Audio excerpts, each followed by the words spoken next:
Hello everyone, welcome to the channel. So guys, this is the continuation from the previous video जिसमें हमने ये discuss किया था कि UGC नेट JRF मैनेजमेंट का सिलेबस क्या है। उस वीडियो में पार्ट ए में हमने ये जाना यूनिट फर्स्ट से लेकर यूनिट 5 तक कि कौन कौन से टॉपिक्स हमें कवर करने हैं। इस वीडियो में हम ये जानेंगे कि यूनिट 6 से लेकर यूनिट 10 तक हमें कौन कौन से टॉपिक्स पढ़ने हैं। सो गाइज़, यूनिट 6 से हम लोग स्टार्ट करते हैं। इसमें हमारे पास दो चैप्टर्स हैं, 16th एंड 17th। मैंने आपको पहले भी बताया था टोटल चैप्टर्स 26 हैं एंड टोटल यूनिट्स 10 हैं। तो इसमें पहला जो चैप्टर है वो है स्ट्रैटेजिक मैनेजमेंट। इसका मतलब ये होता है कि ऑर्गेनाइजेशन ऐसे कौन से पॉलिसीज़, ऐसे कौन से गोल अपने बनाती है, ऐसी कौन से प्लानिंग करती है जो लॉन्ग रन के लिए होते हैं। मीन्स काफ़ी लंबे टाइम के लिए जो प्लानिंग करती है, जो दूर की प्लानिंग करती है, उसको हम बोलते हैं स्ट्रैटेजिक मैनेजमेंट। तो इसमें हम ये पढ़ेंगे what is strategic management, formulation कैसे बनाई जाती हैं वो पॉलिसीज़, एनालाइज करेंगे कैसे एनालाइज किया जाता है। उसके बाद चैप्टर 17 में हम पढ़ेंगे मार्केटिंग। इसमें हम सारी मार्केट को स्टडी करेंगे, कंज्यूमर के बारे में पढ़ेंगे, कैसे मार्केट में मार्केट सेगमेंटेशन होता है। 4 P's के बारे में पढ़ेंगे हम, जो कौन कौन से हैं, product, price, place and promotion. इनके बारे में हम डीपली पढ़ेंगे। ये बेसिकली चैप्टर इन चारों के बारे में ही है। 4 P's को हम बहुत ज़्यादा डीपली पढ़ेंगे। उसके बाद यूनिट 7th में हमारा आता है, 7th में आता है chapter 18th and 19th। 18th में हम पढ़ेंगे consumer behaviour, brand and supply chain management. Consumer behaviour में कंज्यूमर की क्या नीड है, कंज्यूमर को क्या चीज़ पसंद आ रही है, कंज्यूमर की बेसिकली हम लोग पढ़ेंगे what is the need of consumer and want. और brand means what is the importance of branding, इसके इम्पॉर्टेंस, इसके एडवांटेजेस, इसके डिसएडवांटेजेस।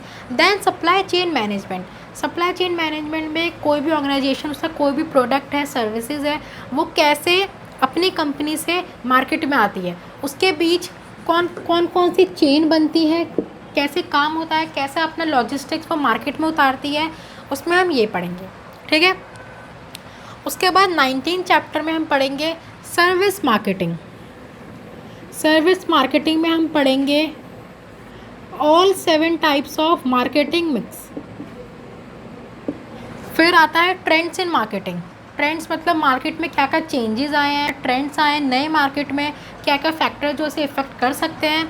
उसके बाद इंटरनेशनल मार्केटिंग, जो भी मार्केटिंग बियॉन्ड द कंट्री, दूसरी कंट्री में हो रही है, उसको कहते हैं हम इंटरनेशनल मार्केटिंग। इसके एडवांटेजेस क्या हैं, कैसे कौन कौन से बैरियर्स इसमें आते हैं, क्या क्या फैक्टर इसको इफ़ेक्ट करते हैं, वो सब हम पढ़ेंगे इंटरनेशनल मार्केटिंग में। उसके बाद हम आ जाते हैं यूनिट 8 में। यूनिट 8 में भी 2 चैप्टर्स हैं, स्टैटिस्टिक्स फॉर मैनेजमेंट। अब स्टैटिस्टिक्स का नाम सुनते हमारे माइंड में आता है कि अच्छा डेटा कलेक्शन। यस, इसमें हम लोग जानेंगे कि बिजनेस स्टैटिस्टिक्स कैसे मैनेजमेंट के लिए हेल्पफुल होती है, कैसे हो सकती है। या तो हम अपनी सारी प्रॉब्लम्स को सॉल्व करेंगे डेटा कलेक्ट करके, नए आइडियाज़ को ग्रो करेंगे। ठीक है, तो हम इस पर पढ़ेंगे importance of business statistics in management. Then chapter 21 है हमारा operations management, tools and techniques. All the planning, all the directing, all the organisation which are carried out to attain a profitability. Means ऐसा plan करें, कौन सी ऐसी strategy बनाएं जिससे हमें profit हो, उसके टूल्स एंड टेक्निक्स वो हम पढ़ेंगे चैप्टर 21 में। ठीक है। उसके बाद आता है यूनिट 9। यूनिट 9 में हमारे 3 चैप्टर्स हैं, 22, 23, 24। 22 में हम लोग पढ़ेंगे इंटरनेशनल बिजनेस।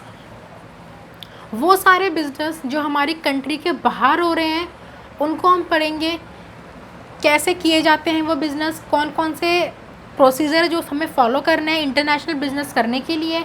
और भी बहुत सारे टॉपिक्स हैं, हम इंटरनेशनल बिजनेस को डीपली स्टडी करेंगे इस टॉपिक में। Then balance of payment. Balance of payment क्या होता है? बैलेंस ऑफ पेमेंट क्या होता है, जैसे कि मैं इंडिया में रिसाइड कर रही हूँ, लेकिन जो मेरा बिज़नेस है वो बाहर की कंट्रीज़ में भी चल रहा है, तो जो मेरी ट्रांजैक्शंस होंगी उन ट्रांजैक्शन का स्टेटमेंट विद इन 1 ईयर जो मैं बाहर की करूँगी उसका पूरा डिटेल में जो मेरे पास शीट होगी, स्टेटमेंट्स होंगे, वो होता है बैलेंस ऑफ पेमेंट।